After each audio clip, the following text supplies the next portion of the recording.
Hey guys, in this video, we're going to take a look at how you can share the music profile on the iPhone 15 series.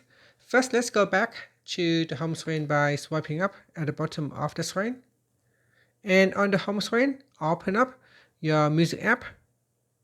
Then tap on Listen Now at the bottom. Next, tap on the profile icon at the top here. Then tap on View Profile.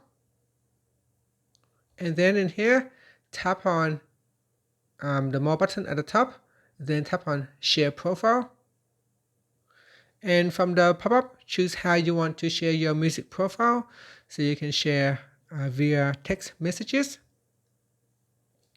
or you can share using AirDrop or email, notes, reminders, or you can share it via messages, Telegram, Viber, WhatsApp, and so on, depending on what app you have installed on your device.